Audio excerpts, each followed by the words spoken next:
迄是无共的，伊条件无共，因为当初是要拍中国，日本保留汉字是要拍中国，所以咧看明治维新了，日本一个强势，其实伊当时嘛讨论咯，语言改革，要罗马字，要卡纳话，还是咱伊嘛有三派。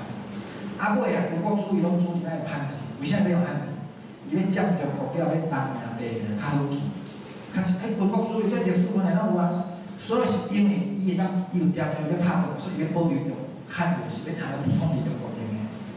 但是韩国、日本韩国甲越南无共啊，因为韩国甲越南把中国直接统治糟蹋过嘛，所以伊拢是归韩国的。所以历史的条件无共啊。啊，咱台湾是安怎？咱有才调去统治中国无？